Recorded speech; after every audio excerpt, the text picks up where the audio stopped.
버스가 급정거하자 할머니 한 분이 바닥에 쓰러지는데 바로 앞자리에 앉은 남성은 그것을 못 본 채 핸드폰만 쳐다보고 있습니다. 그때 단단한 눈빛의 노인이 천천히 다가와 그 남성에게 말합니다. 그 나이에 배운 게 그따위 태도인가? 버스 안에 공기가 싸늘하게 얼어붙고 마는데 과연 그곳에선 어떤 일이 벌어졌던 것일까요? 출근 시간이 막 지나간 오전, 서울 시내를 달리는 버스 안은 장년층과 노년층으로 가득 차 있습니다. 창문으로 비치는 햇살이 차내를 따뜻하게 데우는 가운데 79세의 김종길은 탄탄한 체격과 꼿꼿한 자세를 유지한 채 버스에 오릅니다. 다른 노인들과는 달리 허리 한번 굽히지 않고 걸음을 옮기는 모습이 주변 승객들의 시선을 잠시 사로잡죠. 종길은 손잡이를 단단히 잡고 창밖을 바라봅니다. 오늘은 베트남전에서 함께 싸웠던 전우가 입원해 있는 병원에 가는 길이에요. 특수부대원 출신인 그는 여든을 앞둔 지금도 웬만한 젊은이보다 더 강한 체력을 지니고 있습니다. 하지만 그의 강인함은 단순히 육체적인 것만이 아니었어요. 버스가 조금씩 흔들리는 가운데도 종길은 묵묵히 손잡이를 잡고 서 있습니다. 이미 모든 좌석은 채워진 상태였죠. 노약자석에는 주로 할머니들이 앉아 있었고 일반석에는 중년층과 일부 젊은이들이 자리를 차지하고 있어요. 종길은 그런 상황을 당연하게 받아들이며 병원에 도착할 때까지 서 있을 생각입니다. 그의 마음속에는 전우에 대한 걱정과 함께 오랜만에 만날 친구에 대한 기대감이 교차하고 있었어요. 몇 정거장이 지나고 버스가 정류장에 다시 멈춰섭니다. 허리가 굽고 지팡이를 짚은 할머니 한 분이 천천히 버스에 올라타요. 80대 중반으로 보이는 그 할머니는 주름진 얼굴로 자리 없는 버스 안을 두리번거립니다. 이미 노약자석은 모두 차 있어서 할머니는 한숨을 살짝 내쉬며 서서 이동을 시작하죠. 노약자석 중 하나에는 덩치 크고 험상궂게 생긴 40대 남성 이기훈이 앉아 있었어요. 그는 할머니가 타는 것을 분명히 보았지만 자리를 양보할 생각은 전혀 없는 듯 했습니다. 오히려 다리를 더 벌리고 핸드폰만 뚫어지게 바라보며 주변 상황에 무관심한 태도를 보이고 있어요. 종길은 이 광경을 조용히 지켜봅니다. 그의 눈에는 할머니의 힘겨운 모습과 이기훈의 무심한 태도가 모두 들어왔죠. 종길의 표정에는 미묘한 불편함이 스쳐 지나갔지만 아직은 참고 있습니다. 남의 일에 너무 간섭하는 것도 좋지 않지. 그렇게 생각하며 할머니가 안전하게 설 곳을 찾기를 바라봤어요. 할머니는 결국 종길 근처에서 손잡이를 잡고 섰습니다. 지팡이를 한 손에 들고 다른 한 손으로는 약봉투를 꼭 쥐고 있었어요. 버스가 도심을 향해 달리는 동안 종길은 간간히 할머니를 살피며 그녀가 균형을 잘 잡고 있는지 확인합니다. 그의 마음에는 이미 불편한 감정이 자리 잡기 시작했죠. 도심 한복판에 들어선 버스가 신호등 앞에서 서행하던 그때였습니다. 갑자기 택시 한 대가 버스 앞으로 끼어들었어요.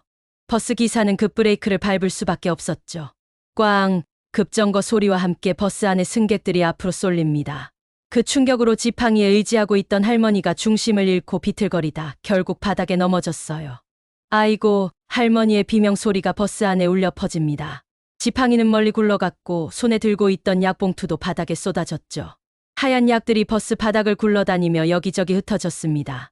승객 몇 명이 놀라 할머니를 쳐다보지만 아무도 일어나 돕지 않아요. 특히 노약자석에 앉아있던 이기훈은 요지부동이었습니다. 그는 잠시 올려다보더니 다시 핸드폰으로 시선을 돌렸어요. 마치 아무 일도 없었다는 듯이 그의 얼굴에는 무관심함이 가득했죠. 종길은 더 이상 참을 수 없었습니다. 그는 즉시 몸을 숙여 할머니에게 다가갔어요. 괜찮으세요, 어르신? 할머니의 팔을 부드럽게 붙잡고 일으켜 세웁니다. 할머니는 놀란 표정으로 고개를 끄덕였죠. 종길은 이어서 바닥에 흩어진 약들을 하나하나 주워 담기 시작했어요. 그의 마음속에는 점점 분노가 차오르고 있었습니다. 노인을 이렇게 방치하는 사회가 어떻게 건강할 수 있을까 하는 생각이 들었죠. 그러나 그는 아직 침착함을 유지하며 할머니를 먼저 돕는 데 집중했어요. 약을 모두 주워 할머니에게 건넨 종길은 이제 시선을 이기훈에게 돌렸습니다. 그의 눈빛에는 단호함이 서려 있었어요. 종길은 천천히 이기훈에게 다가가 정중하게 말을 건넵니다. 젊은이, 다리 불편하신 어르신이 계시니 자리를 좀 양보해주게. 종길의 목소리는 낮지만 힘이 있었죠. 버스 안에 여러 승객들이 그 광경을 주목하기 시작했어요. 이기훈은 고개를 들어 종길을 올려다보더니 비웃음 섞인 표정으로 대꾸했습니다. 왜요? 나도 돈 내고 탔어요.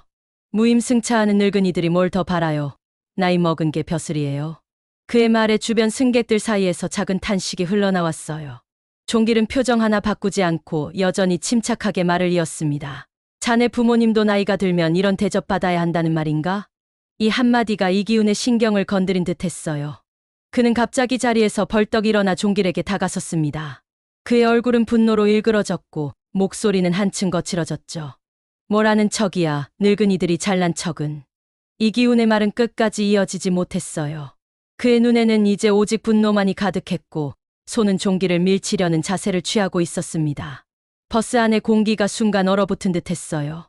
승객들은 숨을 죽이고 그 상황을 지켜보고 있었죠. 종길의 눈에는 이제 결심이 서린 빛이 돌았습니다. 그는 더 이상의 무례함을 용납하지 않겠다는 듯 자세를 바로 했어요. 이기훈이 종길의 어깨를 밀치려는 순간 예상치 못한 일이 벌어졌습니다. 종길은 마치 젊은 날의 모습으로 돌아간 듯 움직였어요. 그의 손이 순식간에 이기훈의 손목을 낚아채 꺾었죠. 으악, 이기훈의 비명이 버스 안에 울려 퍼집니다. 종길은 단 한 번의 유려한 동작으로 자신의 몸을 회전시키며 이기훈을 완벽하게 제압했어요. 이기훈은 상황이 어떻게 돌아가는지도 모른 채 바닥에 엎드리게 되었고 그의 팔은 종길에 의해 뒤로 꺾여 있었습니다. 아악, 손목, 뭐야 이 사람. 이기훈은 고통의 얼굴을 일그러뜨리며 소리쳤어요. 그의 표정에는 공포와 당혹감이 뒤섞여 있었죠. 베트남전 특수부대 출신의 기술이 수십 년이 지난 지금도 그대로 살아있었던 겁니다. 버스 안의 승객들은 일제히 탄성을 내뱉었어요. 누군가는 작게 박수를 치기 시작했고 그 박수 소리가 점점 커져갔습니다. 와, 저 할아버지 뭐 하시던 분이지? 한 중년 여성이 옆 사람에게 속삭였어요. 잘하셨습니다, 어르신. 다른 승객이 큰 소리로 외쳤죠. 버스 안의 분위기는 완전히 바뀌었습니다. 처음에는 무관심했던 승객들이 이제는 모두 종길에게 지지를 보내고 있었어요. 이기훈의 오만함과 무례함에 답답했던 하지만 직접 나서지는 못했던 사람들의 마음이 종길의 행동으로 대신 풀린 것 같았죠. 종길은 여전히 침착한 표정으로 이기훈을 제압한 채 버스 기사를 향해 말했습니다. 잠시 정차 좀 부탁드립니다. 버스 기사는 즉시 정차하며 경찰에 신고했습니다. 노약자 학대 관련 신고입니다. 빨리 와주세요. 그의 목소리에는 단호함이 묻어났어요. 버스 안의 승객들은 모두 자리에 그대로 남아 상황이 마무리되기를 기다리고 있었죠. 10분 후 2명의 경찰관이 현장에 도착했습니다. 경찰은 버스에 올라 상황을 파악하기 시작했어요. 종길은 이기훈을 놓아주고 차분히 일어섰죠. 그는 경찰에게 사건의 전말을 간단명료하게 설명했습니다. 이 사람이 노약자를 무시하고 자리 양보를 요청했다는 이유로 저를 폭행하려 했습니다. 승객들도 하나둘 나서서 증언하기 시작했어요. 맞아요. 저 할머니께서 넘어지셨는데도 자리를 양보하지 않았어요. 그리고 저 남자가 먼저 노인분을 위협했어요. 증언은 모두 일치했고 마음이 통쾌해진 승객들의 목소리는 점점 커졌습니다. 경찰은 이기훈에게 다가가 신분증 제시를 요구했어요. 이기훈은 붉게 달아오른 얼굴로 경찰의 요구에 응할 수밖에 없었죠. 그의 표정에는 수치심과 분노가 뒤섞여 있었습니다. 경찰은 그의 신원을 확인한 후 군방 처리하기로 결정했어요. 하지만 경찰은 이기훈에게 엄중히 경고했습니다. 신고 하나만 더 들어오면 바로 입건됩니다. 노약자 학대는 우리 사회가 용납할 수 없는 일입니다. 이기훈은 더 이상 아무 말도 하지 못했어요. 그는 수치심에 고개도 들지 못한 채 버스에서 내렸습니다. 그의 뒷모습에는 패배감이 역력했죠. 경찰과 이기훈이 떠난 후 버스는 다시 출발했습니다. 승객들은 아직도 방금 전 있었던 일에 대해 작게 수군거리고 있었어요. 종길은 조용히 자신이 서 있던 자리로 돌아갔죠. 하지만 그는 이내 쓰러졌던 할머니에게 다가갔습니다. 어르신, 여기 앉으세요. 저는 아직 쓸만하니까 어르신이 앉으셔야죠. 종길의 목소리는 부드러웠어요. 할머니는 감사한 마음에 눈시울을 붉히며 고개를 끄덕였습니다. 고맙습니다, 선생님. 그녀의 목소리에는 진심 어린 감사함이 담겨 있었죠. 버스 안의 분위기는 완전히 달라졌습니다. 몇몇 젊은 승객들이 일어나 다른 노인들에게 자리를 양보하기 시작했어요. 한 대학생으로 보이는 청년은 약봉투를 잃어버린 할머니에게 다가가 새 약을 사드릴까요? 라고 물었고 다른 승객은 조용히 할머니의 약봉투를 정리해 주었죠. 종길은 이 모든 광경을 지켜보며 창밖을 바라보았습니다. 그의 입가에는 조용한 미소가 맺혔어요. 그는 특별히 영웅적인 일을 했다고 생각하지 않았죠. 단지 옳은 일을 했을 뿐이라고 생각했습니다. 버스가 병원 정류장에 가까워질 때 한 중년 여성이 종길에게 다가왔어요. 어르신, 정말 멋지셨어요. 요즘 같은 세상에 당신 같은 분이 계셔서 다행입니다. 종길은 겸손하게 고개를 끄덕이며 미소 지었죠.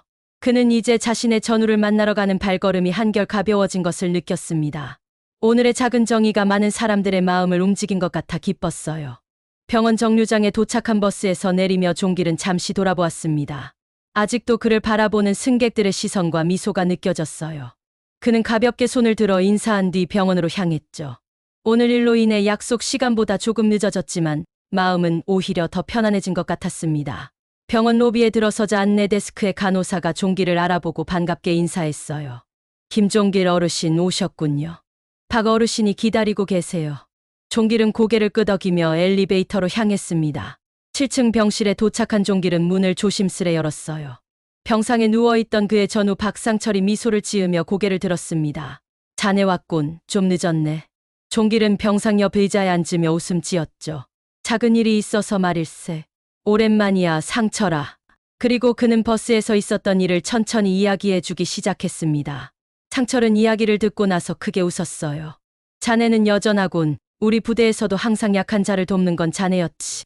종길도 함께 웃으며 고개를 끄덕였습니다. 당연한 일을 했을 뿐이네. 두 노인은 오래된 전우답게 서로의 손을 꼭 잡았어요. 그들의 눈에는 세월의 흐름과 함께한 우정이 깊게 담겨 있었습니다. 병실 창문으로 들어오는 따스한 햇살이 두 노인의 모습을 부드럽게 비추고 있었죠. 세상은 바뀌어도 인간의 도리는 변하지 않는 법이지. 종길의 말에 상철은 고개를 끄덕였습니다. 그들은 이제 젊은 날의 추억을 나누기 시작했어요. 오늘의 작은 정의가 또 하나의 소중한 추억으로 두 노인의 마음속에 자리 잡게 되었습니다.